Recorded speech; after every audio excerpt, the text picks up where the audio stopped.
se titula El Nuevo Nacimiento.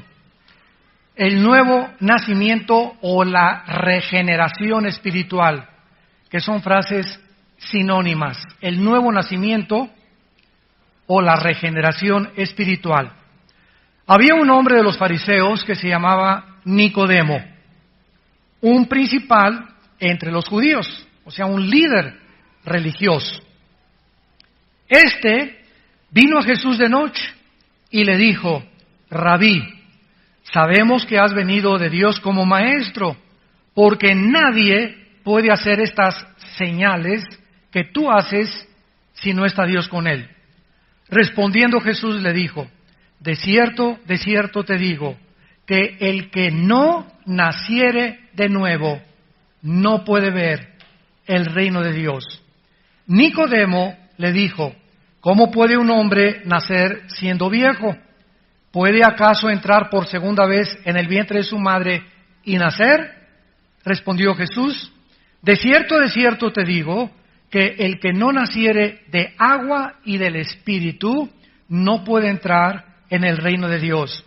Lo que es nacido de la carne, carne es, y lo que es nacido del Espíritu, Espíritu es. No te maravilles de que te dije: os es necesario nacer de nuevo. El viento sopla de donde quiere y oyes su sonido, mas ni sabes de dónde viene ni a dónde va. Así es todo aquel que es nacido del Espíritu. Respondió Nicodemo y le dijo: ¿cómo puede hacerse esto? Respondió Jesús y le dijo: ¿eres tú maestro de Israel y no sabes esto? De cierto te digo, que lo que sabemos hablamos y lo que hemos visto testificamos, y no recibí nuestro testimonio. Si les he dicho cosas terrenales y no creéis, ¿cómo creeréis si os dijere las celestiales? Una de las maravillas más asombrosas de la filosofía, el sistema de pensamiento bíblico, es que ningún otro sistema filosófico ni ninguna otra religión puede emitir un diagnóstico del problema humano. Teniendo en cuenta que los humanos estamos conscientes de que hay algo malo en nosotros, de que por qué hacemos lo que no queremos hacer, por qué el mal que no quiero hacer lo hago, por qué sabiendo que los médicos me han dicho que fumar me va a lesionar mis encías, mi lengua, mi faringe, mi esófago, mi tráquea, mis alvéolos pulmonares, que me estoy envenenando cada vez que estoy prendiendo un cigarro, que puedo acabar con el enfisema pulmonar, que voy a tener disfunción eréctil, los hombres que fuman tienen disfunción eréctil, se acaba el sexo? ¿Por qué, a pesar de que tenemos toda esta información, lo siguen haciendo muchas personas? ¿No creen ustedes que existe una contradicción entre lo que sabemos y entre lo que hacemos? ¿Por qué, si yo tengo este conocimiento de que todas estas cosas me están afectando, por qué las sigo haciendo? ¿Por qué, si estoy consciente que el alcohol en exceso puede arruinar mi vesícula biliar, mi hígado, puedo morirme de cirrosis hepática, puede afectar mi garganta, mi voz, como cantantes famosos en México que han arruinado por el alcohol sus voces, etcétera, etcétera? ¿Por qué las personas se siguen emborrachando y abusando del alcohol? Entonces, esto nos muestra que el ser humano es autodestructivo. De eso no hay absolutamente ninguna controversia. El ser humano es autodestructivo. Lo que el ser humano hace es para arruinar su vida. ¿Por qué, si yo sé que el divorcio es malo y voy a cargar consecuencias, voy a lastimar a mis hijos, les voy a causar traumas grandísimos, por qué solamente en ese conflicto con mi matrimonio pienso nada más en mi felicidad? Yo no soy feliz con ese hombre, no soy feliz con esa mujer, me voy a divorciar. Y creo yo que al salir de ese medio ambiente que yo creo que es lo que ocasiona mi infelicidad, me voy a otro medio ambiente que creo que voy a estar mejor. Si me caso con otra persona, voy a estar mejor. Y así puedo creer que eso fue el problema, y me voy a otro medio ambiente con otro hombre, y pasa lo mismo, y con otro, y llegas a casarte 2, 3, 4, 5, 6, 7, 8, 10, 9 veces, como los artistas de cine, deportistas, políticos, descubriendo que ningún hombre te va a hacer feliz, y ninguna mujer te va a hacer feliz.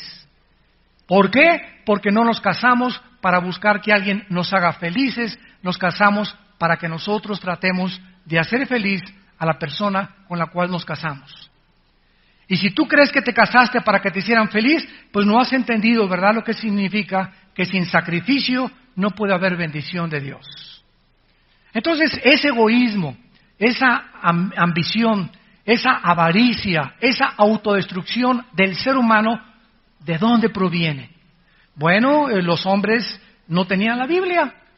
Y entonces, a principios del siglo XX, un hombre llamado Sigmund Freud, que se le conoce como el padre del psicoanálisis o el padre de la psicología, comenzó a pensar, él leyó la Biblia y leyó varios pasajes de la Biblia y la desechó.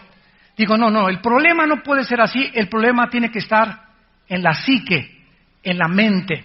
Entonces este doctor vienés comenzó a traer pacientes, los comenzó a sentar en una silla, eran pacientes enfermos de histeria, los comenzó a hipnotizar Sigmund Freud y a tratar de llevarlos a una mente inconsciente para en el subconsciente tratar con ellos y para que cuando regresaran a la conciencia puedan ser sanados en el mundo de la subconsciencia o de la inconsciente.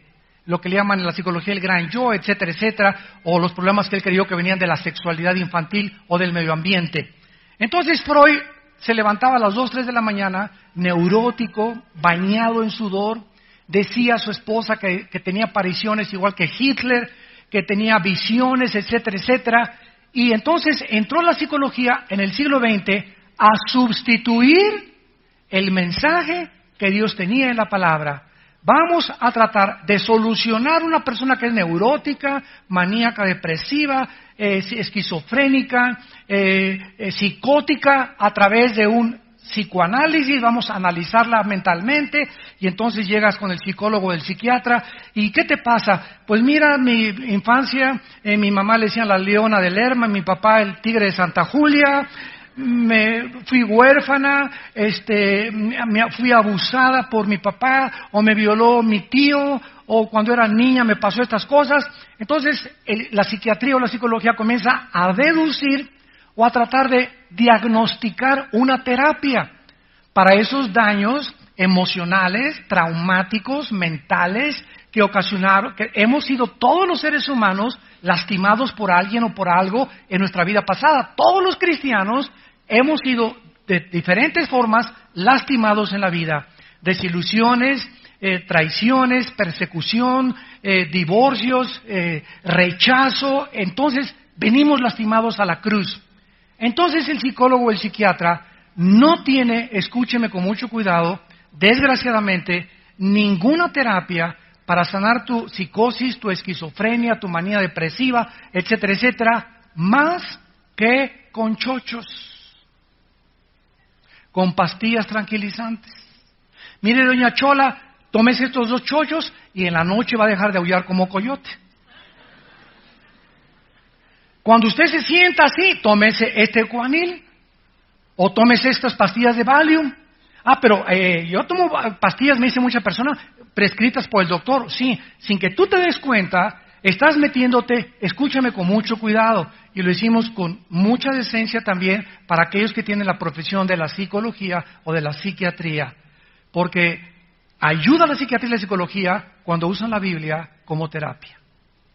Yo tengo una hermana, Tere, nuestra hermana de Alejandro y yo, que es psicóloga con un doctorado en terapia familiar, y después de graduarse, ¿verdad?, de psicología, se dio cuenta que la única solución era, la mejor psicología es la Biblia, el diagnóstico de Dios, y ahora lo combina de una forma maravillosa. Y ha descubierto, ¿verdad?, un increíble porcentaje de pacientes sanados sin darles pastillas tranquilizantes.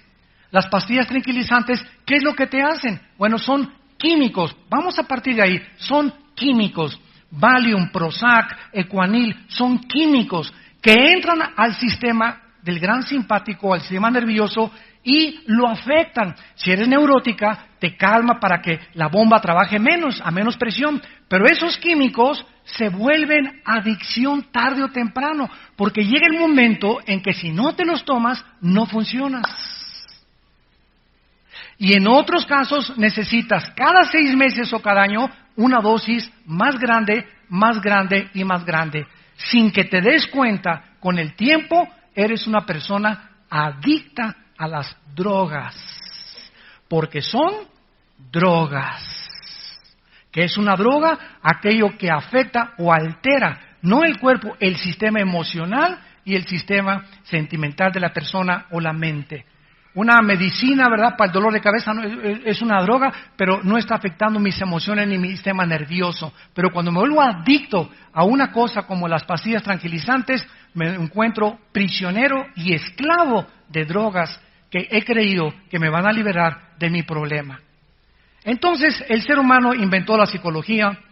Después vino otro hombre llamado Friedrich Nietzsche, un filósofo alemán, y dijo, no, el problema está en que el ser humano está siguiendo el cristianismo.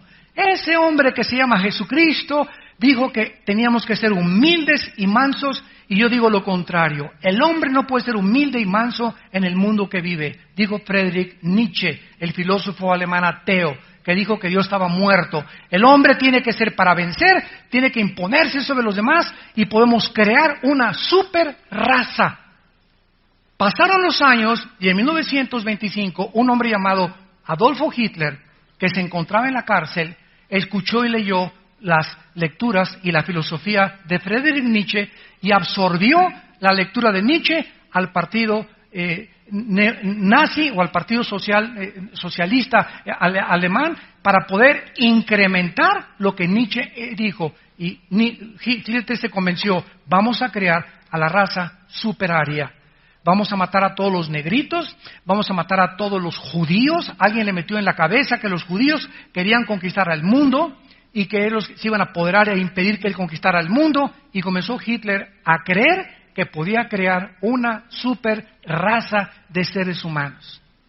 Después vino también Carlos Marx y su famoso capitalismo. Cuando yo estuve en el Partido Comunista, cuando yo me hice ateo y socialista comunista, me comencé a inmiscuir en las filosofías de la dialéctica materialista marxista, estudié a Lenin, estudié a Hegel, estudié a todos estos filósofos, y ahí descubrí, ¿verdad?, que Marx dijo, no, el problema del ser humano no es ni la psicología, no es ni Dios, el problema del ser humano, dijo Marx, es el capital.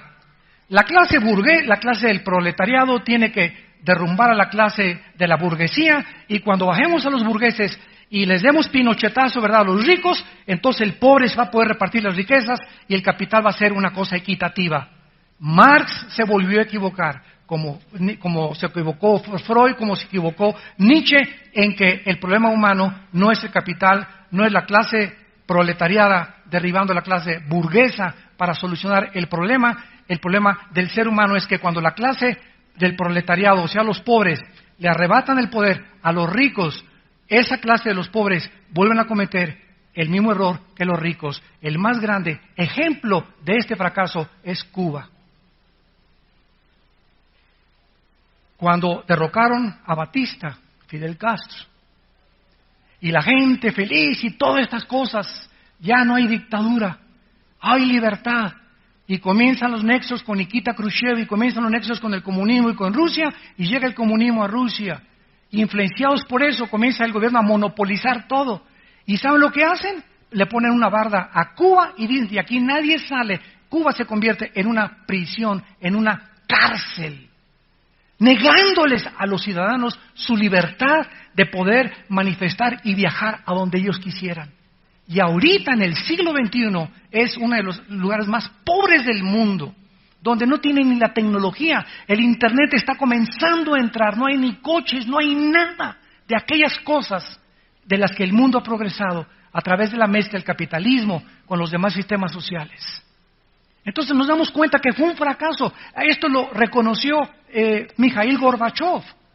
En 1989, Gorbachev va al Vaticano y le dice al Papa Juan Pablo II, permítame desde aquí, desde la sede de millones de personas en el mundo, dar un mensaje. Y dice Gorbachev en 1989, en el Vaticano, damas y caballeros, políticos del mundo, fracasó el comunismo en Rusia. Es una mentira. Nos aislamos del capitalismo y si sacamos a Dios de nuestro país, fracasamos rotundamente. Tenemos que cambiar nuestro sistema y a él le llamó a esa reforma la perestroika, que era un cambio social total, donde Rusia entonces le abre las puertas a las iglesias, le abre las puertas a los misioneros, le abre las puertas a las inversiones de los países capitalistas, le abre las puertas a todas las cosas en las que se habían cerrado y creían que podían subsistir de los demás países del mundo con un sistema que era monopolizar absolutamente todo, que es el principio del socialismo y del comunismo. Entonces, todos los sistemas han fracasado. Después viene Jean-Paul Sartre, filósofo de Francia, 1960 al 69 más o menos, y dice, el problema no es Freud, el problema no es Nietzsche, el problema no es el capital, el problema es el medio ambiente. Y lo bautizan a Sartre como el padre del existencialismo. Paz y love. Peace and Love. Sartre influye en un grupo musical llamado los Beatles, que en los 60s comenzaron a cobrar fama. Y los Beatles comienzan a cantar una canción, Only need is love, only need is love. Lo único que necesitas es amor. Entonces, ¿saben lo que hace la filosofía de Sartre, que era un ateo también? Crea la liberación sexual.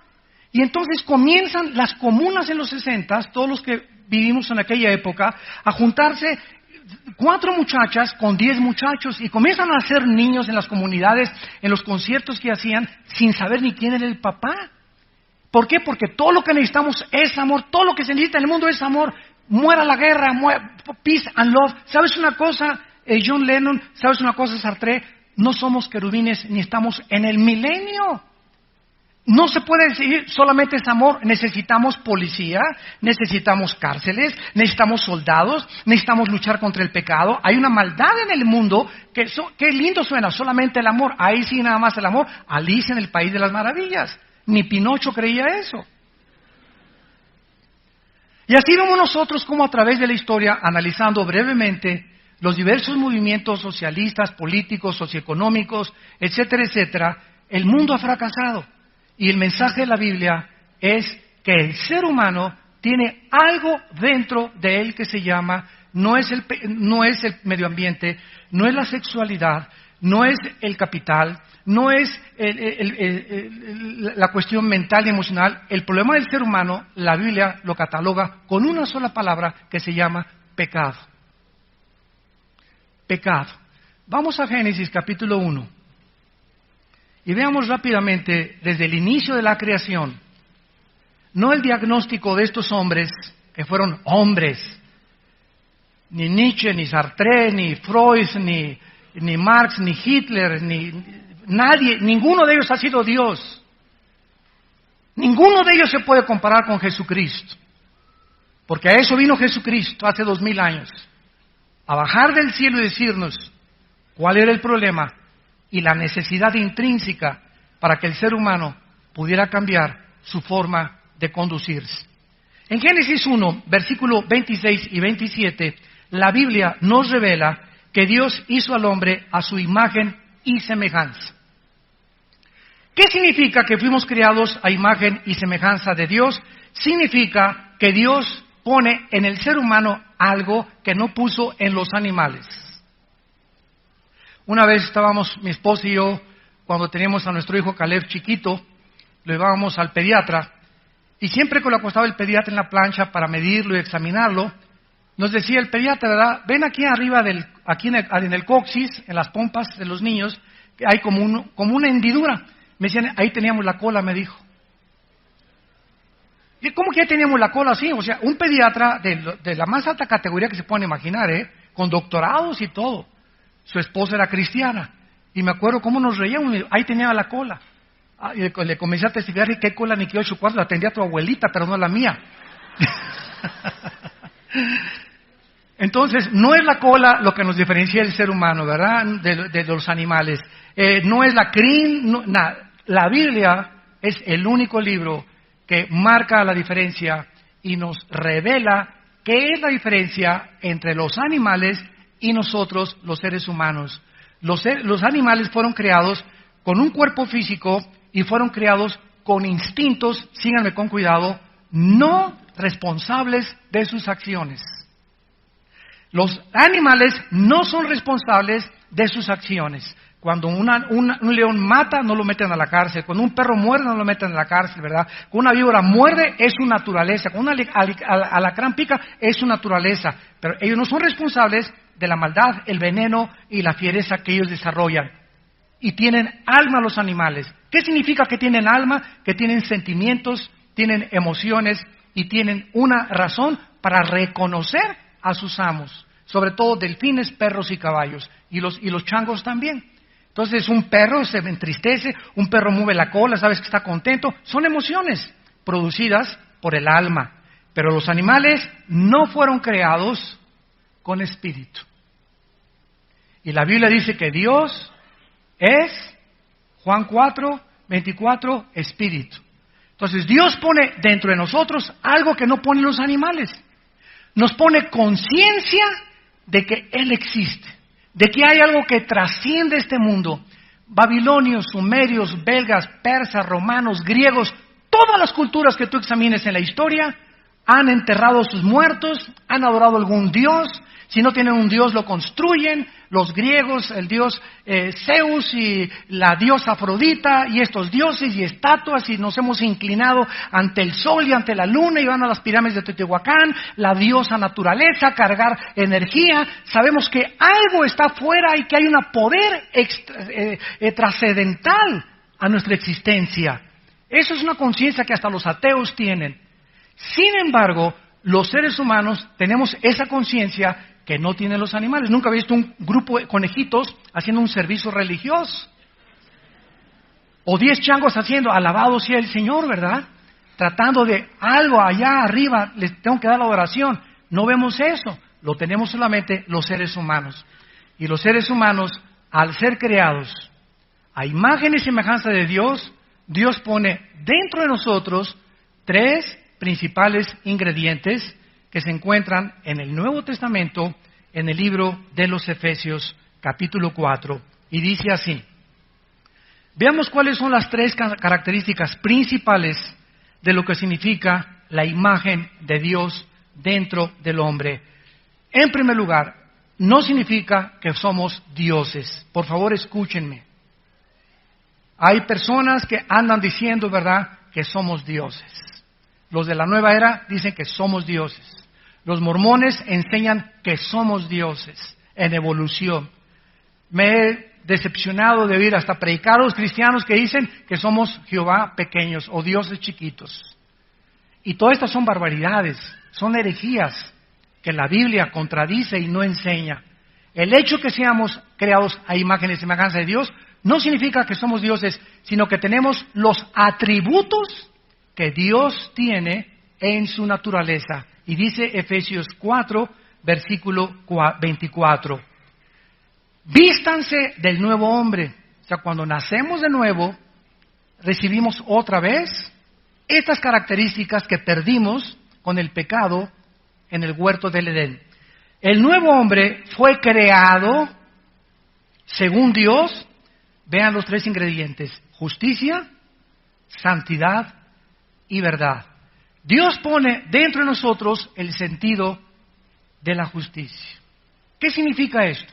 ¿Por qué, pregúntate, hay huelgas de enfermeras, huelgas de choferes, huelgas de bomberos, huelgas de policías, huelgas de estudiantes? Ahorita el mundo es un San Quintín. Siria, Egipto, el Medio Oriente, Sudamérica, el Asia, por todos lados protestas, movimientos antigubernamentales. El mundo entero está justicia. ¿Qué está clamando todos? Justicia. Todos clamamos por un mundo mejor. Que se acabe la corrupción, que se acabe, estamos demandando mejores formas de vivir. Este sentimiento no lo tienen los animales. Este sentido de que amamos la justicia, ¿de dónde viene? Algo chocan contra nosotros cuando un juez saca de la cárcel a un narcotraficante, o cuando matan a alguien y no lo castigan. ¿Pero por qué? Merecía que le hicieran. ¿Qué es este sentimiento que tenemos? El sentido de la justicia. Y es un sentido que se perdió con el pecado. En segundo lugar, la santidad. ¿Qué es la santidad? Es la única manera de vivir feliz. es vivir diferente a las modas, a las diversiones, a la moral del mundo. El mundo tiene una moral. Ahorita hemos llegado a un mundo donde las naciones están determinando que si la mayoría, porque la mayoría son democráticas ahorita en el mundo, si la mayoría del pueblo dice que los matrimonios gays ya es algo que debemos aceptar, los que no aceptamos como algo normal, el gobierno firma y legisla los matrimonios gays. Y al ratito viene la segunda demanda, que por favor adoptemos niños. Pues vamos a permitirles que adopten niños también, 2 mujeres y 2 hombres casados. Y al ratito que se casen con 3 hombres y con 4 mujeres. Y así nos damos cuenta que hemos perdido totalmente el rumbo, hemos perdido la brújula y estamos llamándole a lo malo bueno, a lo bueno malo. ¿Por qué? Porque no somos santos en nuestra manera de vivir. Ahora, ¿quién nos va a enseñar la santidad? Solo Dios. Porque Dios, el Dios que nos crió es un Dios santo. Y quiere que entendamos que si no vivimos conforme a sus leyes y a este manual de la vida que Él nos ha dejado, estamos fuera del camino. Y mientras tú que me escuchas estás fuera del camino, estás en offside. Ya el árbitro te está pitando ya hace 2 años, estás descalificado. Ya no formas parte del partido. Estás fuera descalificado del juego de Dios, del juego de la vida, porque vives en pecado. Y mientras estés descalificado por Dios, nada te va a salir bien en tu vida. Nada. No, hermano, pues mire, yo no soy cristiano, pero ya tengo un negocio de 5 millones de pesos. Mira, ¿sabes una cosa? El hecho que tengas dinero, o que tengas ya mejores casas, o que tengas ya mejores puestos políticos, o que hayas llegado hasta presidente de la República, no significa que hayas alcanzado el éxito.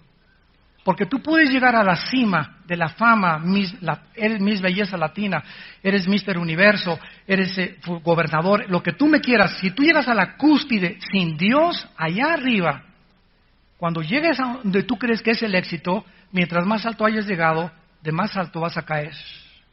Y allá cuando estés arriba en la cima, vas a descubrir que el poder enferma, que la fama enferma. Y te va a hacer tanto mal haber alcanzado el éxito y el dinero que te vas a corromper más rápidamente y más rápido vas a acabar con tu propia familia. Como dijo Salomón en Eclesiastés capítulo 6, hay hombres a quienes Dios les da dinero, les da fama, les da poder, no les falta nada, pero, dice Eclesiastés 6 versículo 2, pero Dios no les da el don de disfrutar la vida. Una cosa es que tengas y otra cosa es que disfrutes lo que tienes. Tú puedes irte a Acapulco y hospedarte en el mejor hotel de Acapulco, sin Dios. Y llegas y por acá esto y el otro y la borrachera y te fuiste a la disco y te drogaste y tus pericazos y tu mote y tu bachichazo y lo que tú quieras te has metido, alcohol y regresas a México, no sabes ni dónde estuviste en los últimos 3 días. Ni disfrutaste el sol, ni la luna, ni meditaste, ni tuviste paz, todo fue, ¿verdad? Estrés. Y te das cuenta que la vida sin Dios no tiene sentido ni propósito para vivir. Entonces, dice Dios que esta santidad la perdimos y la recobramos cuando nacemos de nuevo, cuando Él entra a nuestra vida. Y la santidad es la única manera de ser felices.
matrimonio tiene que ser santo, santo, santo, para que pueda funcionar, para que pueda prosperarme Dios, para que en mi casa pueda haber paz, para que podamos estar unidos mi esposa y yo, nuestros hijos, para que podamos progresar, para que podamos avanzar, para que mi esposa y yo cada vez nos entendamos mucho mejor. ¿Por qué? Porque es la santidad la que bendice el matrimonio. Si en mi matrimonio hay pornografía, si meto videos pornográficos a mi hogar, revistas pornográficas, si en mi matrimonio hay gritos y sombrerazos, y riñas y pleitos y antagonismo, ¿por qué? Porque no hay santidad. Es simplemente la respuesta. Hay pecado en esa casa, hay pecado en ese hogar, hay pecado en ese hombre o en esa mujer. Y hasta que no entendamos que sin santidad no podemos ser bendecidos totalmente por Dios, no vamos a disfrutar de un hogar que puede ser un pedazo de cielo en la tierra mientras Cristo viene. Y finalmente, el tercer ingrediente de la imagen de Dios es la verdad. ¿Qué es la filosofía? La filosofía es el amor a los pensamientos. Filos, sabiduría; sofos, conocimiento. Conocimiento de la sabiduría o amor a la sabiduría. Filos, amor al conocimiento de la sabiduría. Entonces, todos nosotros, todos que me escuchan aquí por la televisión también, todos, no hay un ser humano que no sea filósofo. No hay un solo hombre que no sea filósofo. ¿Qué significa esto? Que todos tenemos una manera de ver la vida. No es para mí la mota, hijina, aquí. Él piensa que está bien así. El otro, ¿verdad? Pues yo no creo en Dios. Bueno, es tu filosofía el ateísmo. No, Hitler es mi héroe. Es tu filosofía el Partido Nacional Socialista. El Che Guevara es lo más bueno. Es tu filosofía el Che Guevara. Todos tenemos algo que amamos en los pensamientos. Y eso que gobierna tus pensamientos forma tu psicología. Tu psicología forma tu ideología y tu ideología forma la manera en la que tú vives. Tú haces lo que haces, compras lo que compras, ves lo que ves, porque es lo que tú crees que es tu vida. Esa es tu verdad. Pero cuando venimos a la Biblia encontramos que la verdad es absoluta. No es de que, oigan, me preguntaron, ¿el homosexualismo es bueno o es malo? Mira, yo no puedo decir que es bueno o que es malo, según tú es malo, según mí es bueno. Dice la Biblia, los homosexuales no heredarán el reino de Dios. Pero hay buenas noticias, si tú eres homosexual y vienes y naces de nuevo, Dios te perdona, no importa lo que hayas hecho en tu pasado. Son las buenas noticias del Evangelio de Cristo, que no importa lo que hayamos hecho ni la condición de donde Dios nos sacó, hay perdón en la sangre de Cristo. Esas son las buenas noticias para toda la gente pecadora.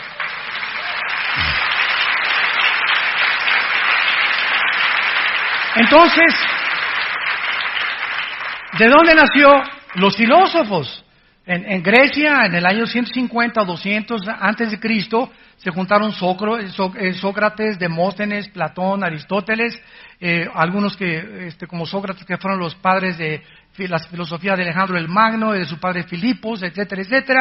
¿Y qué hicieron todos estos filósofos? Pensar nada más, todo el día estar pensando en la razón pura, en no la razón, en la metafísica, y cada quien con sus rollos. Entonces la filosofía entró y permeó el Imperio Romano lo transmitió a través de los siglos, y ahora en el siglo XX viene el mundo de los ateos, el mundo de la nueva era, el mundo de los lamas, el mundo de las filosofías orientales, de los gurús, de Walter Mercado, de los astrónomos, de los astrólogos, de los líderes religiosos, etcétera, etcétera, porque todos estamos buscando, ¿qué cosa? La verdad. La verdad. Y todos los caminos donde la hemos buscado no la vamos a encontrar, porque solamente la verdad se encuentra en una sola persona en todo el universo, y se llama Jesucristo. Así es.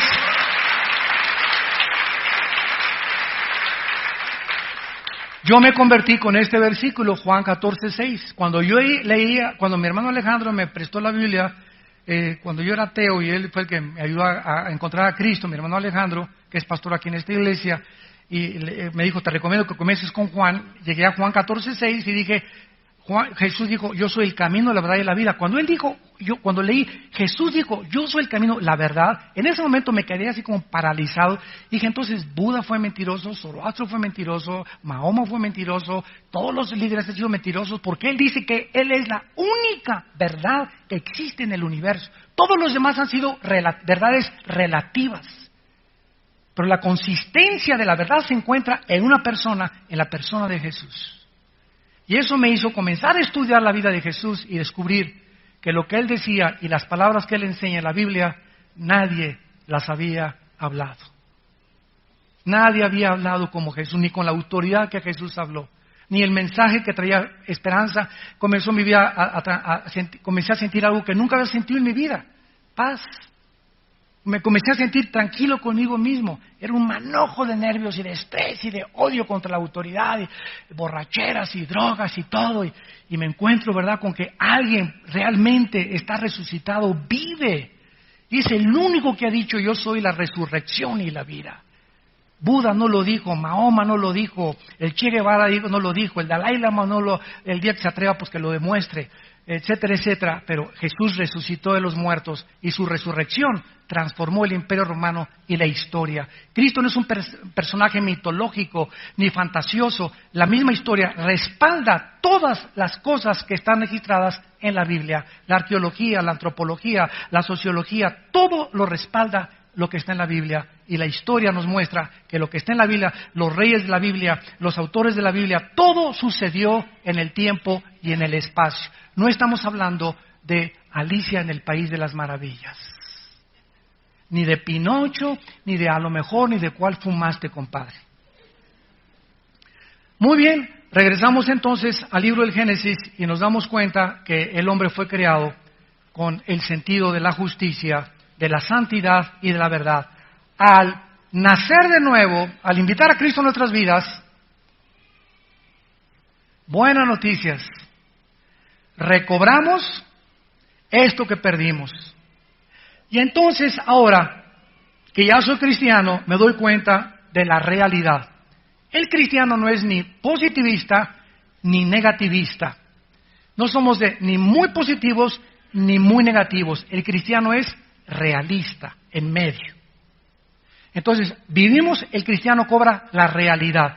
Vivimos en un mundo gobernado por el pecado, donde existen seres espirituales invisibles afectando la conducta de los seres humanos, cuyo príncipe y jefe se llama Lucifer o Satanás o el diablo famoso, que tiene un ejército de millones de demonios que Cristo menciona más que los ángeles.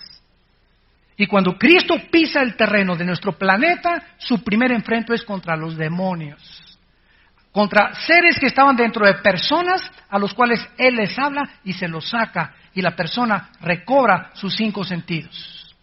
Seres espirituales, la palabra daimon significa seres inteligentes, que no tienen cuerpos y necesitan meterse en animales o en seres humanos para descansar, y pueden alterar tu manera de ver la vida, tu conducta, y te pueden llevar finalmente al suicidio. Entonces, estos seres espirituales que están obrando para que nosotros no creamos la palabra y sacarnos totalmente del camino, ¿verdad?, lo recobramos cuando sabemos que el mundo está gobernado por estos seres y que no va a haber justicia. Escúchenme muy bien, señores sociólogos y políticos que nos escuchan. Cada sexenio en cada país, este es el bueno. ¿No es verdad? No, mi partido, este es el bueno, ese partido, no, este partido. Y es increíble que entre los cristianos nos peleemos, ¿verdad? Pues yo soy perredista y tú eres del PAN y del PRI, es una cosa. Los cristianos sabemos que ninguno va a poner la justicia, ninguno va a acabar con la pobreza, ninguno va a cambiar las circunstancias. Van a mejorar un poquito las cosas por un tiempo, nada más. Pero la justicia no va a prevalecer en el mundo hasta que Cristo regrese. Número 2, la pobreza no va a ser abatida hasta que Cristo regrese, y así lo profetiza la Biblia. A los pobres, dijo Jesús, siempre los tendrán entre ustedes, porque el problema no es la pobreza, es a un pobre lo haces rico, es un rico diablo. Nada más le cambias las vestimentas, se viste mejor y tiene mejor casa, pero lo diablo lo trae dentro. Y Él vino no a cambiarnos de ropa, nos vino a cambiar de corazón. Entonces no es tampoco todo presidente y todo político, se oye padrísimo, ¿verdad? Vamos a combatir la pobreza y ahora sí con la pobreza, etc. Y ninguna persona, ningún líder conquistador, hasta ahorita en el siglo XXI, ha terminado con eso. Es una utopía política. Pero si oye bonito, vamos a luchar contra la pobreza, creyendo que la pobreza es el problema por el cual el país está atravesando lo que está atravesando. Claro que hay muchas veces que hay mucha corrupción, claro que sí, pero el problema es el corazón humano. El pecado que existe dentro de nosotros, por lo cual hay demasiada pobreza aprovechada por la corrupción de muchas personas. Entonces, el cristiano adquiere un sentido de la justicia real. No va a haber justicia, pero vamos a luchar ahora por una justicia espiritual. Y la justicia en la cruz, Dios nos las imputa y nos llevamos justos delante de Dios. Ahora que ya soy cristiano, en segundo lugar, comienzo a ser santo en toda mi manera de vivir. Dios me dice, Armando, mira, quiero que tu matrimonio sea así. Ama a tu esposa como yo también en la iglesia. Muchachita, ven para acá. Quiero que respetes a tu marido, que te sometas a él. Y si se pone al brinco, me avisas o le avisas al pastor. Entonces nos pone las reglas en el matrimonio. Hijos, amen a sus padres, Efesios 6, respeten a sus padres para que les vaya bien. A nadie le puede ir bien en la vida siendo mal hijo. Que mi padre fue narco, mi mamá fuera la leona de Lerma. Lo que tu mamá y lo que tu papá hayan hecho y lo que hayan sido, eso no es tu problema, es un problema de Dios. Tú tienes como hijo y como hija toda su vida honrarlos. Y mamá, usted no sabe que es lo de lo peor, es borracha, parrandera y jugadora mi mamá. ¿Sabes una cosa? Eso no es tu problema. Tú le hablas, mamacita, ¿cómo estás? Habla a tu hija Cristina, habla a tu hijo Juan, estoy orando por ti, mamá, quiero decirte que te quiero mucho, y le cuelgas el teléfono. Eso se llama honrar a tus padres. Aquí estoy para cualquier cosa en que yo te pueda ayudar. Y les conté el testimonio de un misionero con el cual yo comencé mi vida cristiana en Acapulco, en Guerrero. Creo que ya se lo saben esa historia. Era un muchacho con el cual yo iba a la sierra, estuve 3 años de misionero antes de entrar de predicador, de 1978 al 81 más o menos. Y cuando llegamos a Acapulco, estábamos ya listos para ir a mi casa, y me dice este hermano de misionero, ¿me acompañas a ver a mi mamá? Y le dije, sí, claro, con mucho gusto. Y entonces me lleva a la zona roja de Acapulco. La zona roja, para los que no sepan, es un lugar en muchos pueblos de México donde concentran los gobiernos a las prostitutas. Son las zonas de prostitución de muchos municipios, le llaman la zona roja. Y yo me asusté y dije, bueno, este cuate ya se le metió el diablo, ¿verdad?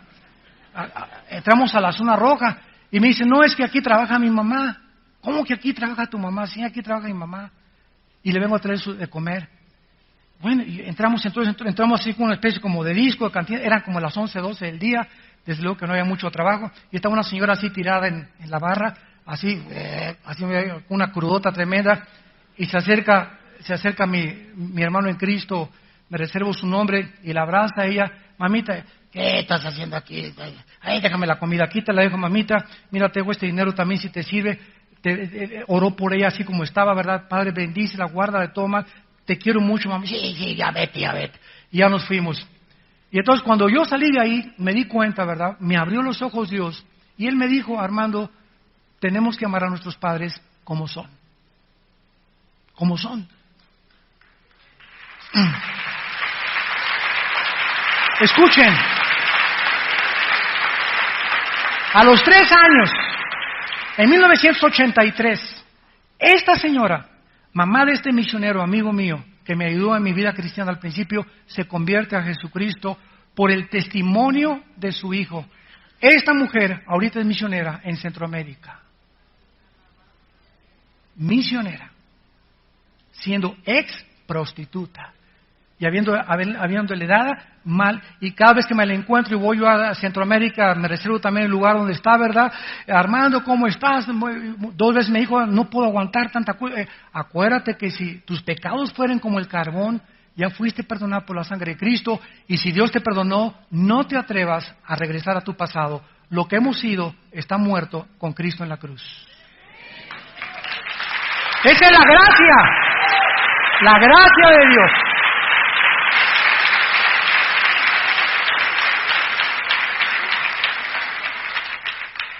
Esto el cristiano lo recobra. ¿Cómo se llama esto? Compasión y misericordia por los demás. Esto es algo que se perdió con el pecado. Por la gente que no es cristiana no tiene esta misericordia y compasión por la gente. Ven al bolero y échame, y tratan a su servidumbre, a empleados domésticos y a todos, ¿verdad? Criados manejan así. ¿Tú crees que no sabes quién soy yo? Y la prepotencia, ¿no? Y siempre queriendo, ¿verdad? Humillar a los marginados o a los pobres o hacerlos a un lado o sentar hasta frente a los ricos. Y no, los pobres con guarachos se sienten, échenlos allá hasta atrás. Esa es la actitud de la persona que no es cristiana. Y cuando venimos en Cristo tiene que acabarse eso. Ya no hay judío, ni griego, ni pobre, ni rico, ni político. Aquí porque seas aquí gobernador no te voy a sentar aquí hasta adelante. O porque seas el que pusiste el techo de la iglesia, no creas que por eso vamos a tener favoritismos. Aquí el que haga favoritismos deja de ser siervo de Dios. Esto es lo que nos enseña la Biblia. Y tenemos que regresar a eso. Porque Dios no hace acepción de personas. Y si nosotros las hacemos, dejamos de ser siervos de Dios. Porque simplemente porque a lo mejor la persona está mejor vestida, la vamos a tratar mejor, ¿sabes una cosa? Dejar de ser siervo de Dios. Ya mis motivos son equivocados. Y cuando hay motivos equivocados, ya no es el Espíritu quien me está guiando, es mi carne. Y vemos en penúltimo lugar, en el capítulo 4, el capítulo 3 del Génesis, que el pecado produce 4 cosas en la raza humana desde hace 6,000 años que tiene de historia la raza humana, no el planeta Tierra. El planeta Tierra puede tener 15 billones de años. No sabemos cuántos millones de años ya la Tierra existía antes que fuera puesto Adán. Porque la Biblia nos habla de un mundo preadámico, que antes que Dios pusiera al hombre, restaura en el versículo 3 de Génesis la tierra, y entre el versículo 1 y 2 del Génesis, ahí la tierra estaba desordenada y vacía, el Espíritu de Dios movió sobre la faz de las aguas y había tinieblas, palabras usadas con el pecado. Hubo una rebelión aquí en la tierra, antes que nosotros. Vino un juicio y Dios cubrió la tierra con agua. Y Dios no cubrió originalmente la tierra con agua. Entonces la cubrió con agua en el versículo 2 y después hace que el agua se eleve, se crean los mares, la expansión de las nubes y entonces viene la creación del ser humano y de las plantas otra vez. Entonces, antes de nosotros, este planeta estaba ocupado, tal vez, pienso yo, por los demonios y Satanás, de acuerdo a Ezequiel 28 y Isaías capítulo 14. Pero cuando el hombre es puesto aquí en la tierra y el hombre se rebela contra Dios, dice el versículo 6, capítulo 3 del Génesis, vio la mujer que el árbol era bueno para comer, agradable a los ojos, codiciable para alcanzar sabiduría, tomó de su fruto, comió, dio a su marido, el cual comió así como a ella. La mujer sedujo al hombre desde el principio. ¿Ya ven? No es cierto, que ni mi esposa me oiga. Cuando me preguntan siempre, ¿por quién entró el pecado al mundo? Me citan Romanos 5:2. Así como el pecado entró al mundo por un hombre, no dice por una mujer. Romanos 5:12. Así como el pecado, y por el pecado entró la muerte pasó a todos los hombres porque el pecado pasó por toda la raza humana. Oiga, pero si vamos a la Biblia, me dicen muchos estudiantes de teología, sobre todo esta pregunta me la hicieron ahí en el seminario de Guatemala, seminario teológico de Guatemala, un estudiante muy inteligente, me dice, oiga, hermanos Lucen, pero aquí se dice que fue la mujer. ¿O no? ¿O tiene usted otra Biblia? Me dijo. Le dije, no, y me dice, sí, ¿verdad? Pues, chirrión.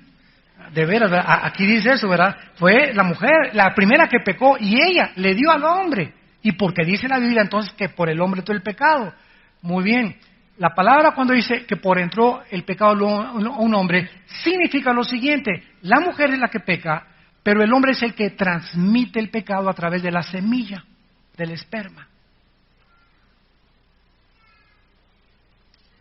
Si tuviéramos 10 mujeres ahorita y no hubiera ningún hombre en el mundo, ¿verdad? Se acabarían entre ellas. Ya no había más pecado ni multiplicación de pecado. Porque no habría quien lo transmitiera. Pero el que transmite el pecado es el hombre. Entonces el pecado entró porque el hombre lo transmitió. El momento en que él se cruza, ¿verdad? O embaraza a Eva, da a luz a Caín y Abel. Pero es en el esperma, en el cromosoma Y del varón, donde viene el pecado para la transmisión. Eso lo pueden ver ustedes en la serie que prediqué sobre la genética de Satanás. Pueden comprar la serie y explicamos todo el proceso de la genética a través de la historia. Entonces, vean, lo más importante es esto, dice el versículo 7. Entonces, la primera reacción del pecado es que fueron abiertos los ojos de ambos y conocieron que estaban desnudos, cosieron hojas de higuera y se hicieron delantales. Pregunta, ¿qué estaban ciegos? ¿A qué se refiere que fueron abiertos los ojos? Desde luego, los ojos espirituales. Adán y Eva, antes de pecar, eran como un niño de 3 años con una niña de 3 años en la tina bañándose juntos. El niño de 3 años ni siquiera está consciente de la desnudez de la niña, de la bebé, ni de la bebé del niño de 3 años. Pero un niño de 5 o 6 años y una niña de 5 años, ya los metes juntos y ya se tapan. Ya descubrieron su desnudez. Ya tienen conciencia de la desnudez. ¿No es verdad? Un niño de 2 o 3 años lo pones junto al excremento. Y agarra el excremento el niño de 2 o 3 años y se lo come. Y nada de que huele mal, pero un niño de 5 años, 6 años, fúchila. Mientras vamos creciendo, vamos adquiriendo un conocimiento que no teníamos del mal, de los malos olores, de la desnudez, que no podemos andar ya encuerados todos. ¿Por qué? Porque la conciencia que el pecado produjo, hasta los ateos están conscientes de que hay mal en el mundo. Y si hay mal, tiene que haber bien, señor ateo. Y si hay bien, ¿de dónde proviene el bien y de dónde proviene el mal? Aunque ya no vamos a entrar en silogismos ahorita. Entonces la conciencia, en segundo lugar, dice el versículo 8, oyeron la voz de Jehová y corrieron y se escondieron. En segundo lugar, el hombre desde entonces vive escondido de Dios. Y tú vienes a esta mañana, a esta reunión, o los que nos escuchan por televisión, y estás escuchando este mensaje. Y este mensaje está entrando hasta la cueva donde tú estabas metido. Y te está alumbrando y te está diciendo, estás en tinieblas. Te acompañan vampiros y murciélagos en tu cueva, en tu vida espiritual. Y hay una luz, y esa luz, síguela y te va a sacar del estado en el que tú estás viviendo. Ya no vivas escondido de Dios, pero nos escondimos por causa del pecado. En tercer lugar dice el versículo 10, y él respondió, oí tu voz y tuve miedo. Entró el temor. Temor de la muerte. Temor de que me quede sin seguro social. Temor de que si mi esposo se muere, ¿quién me va a mantener? Temor de que si me muero, ¿quién se queda con mis hijos? Temor de que si me muero sin herencia, el gobierno me quita la casa. Temor de subirme al avión. Temores, temores, temores, temores. Y desde el Génesis hasta el Apocalipsis hay una frase que recorre toda la Biblia. No tengan miedo. No tengas temor. Yo soy tu Dios que te acompaño, que sostengo con tu mano derecha. Nunca te dejaré, nunca te desampararé. Estaré contigo hasta el fin del mundo.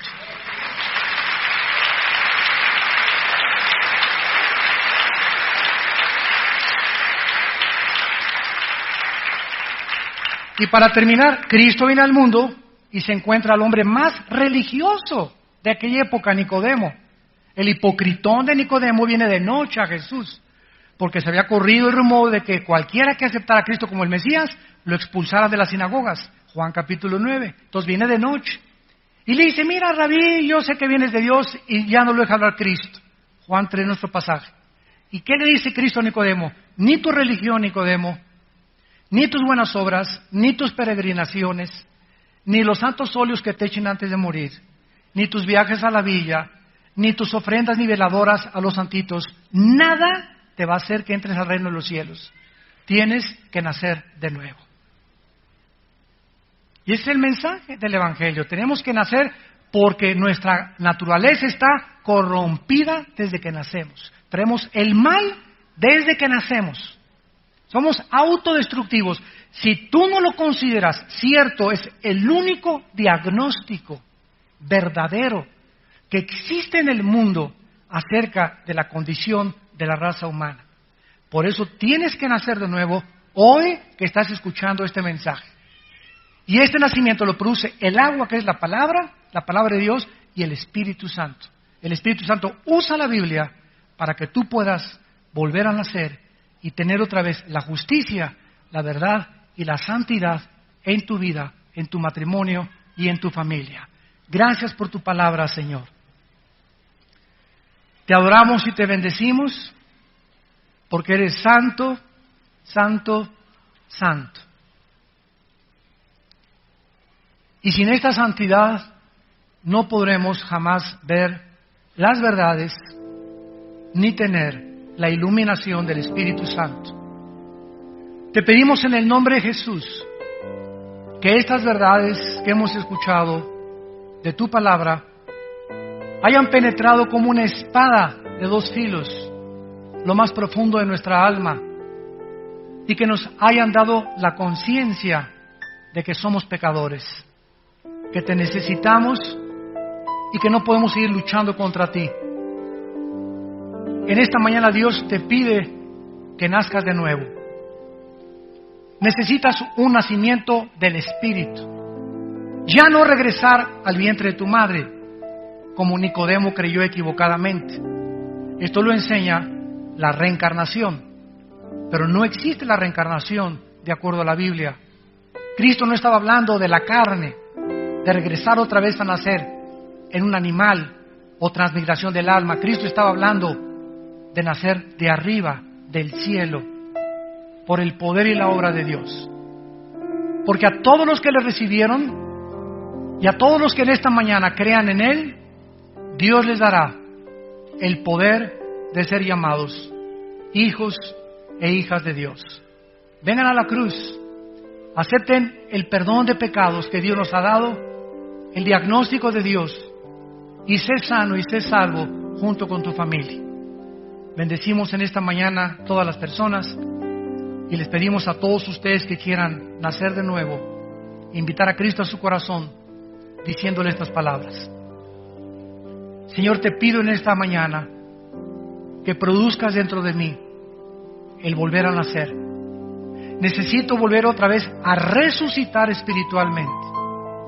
Necesito ser iluminado y comprender las cosas que antes no comprendía. Perdona mis pecados, porque creo que en la cruz pagó la sangre de Cristo por ellos y creo que a los 3 días resucitó de los muertos. Ahora que nazco de nuevo, Señor, que tu Espíritu Santo me ilumine y me haga un fiel testigo de tu muerte y resurrección. En el nombre de Jesús. Amén.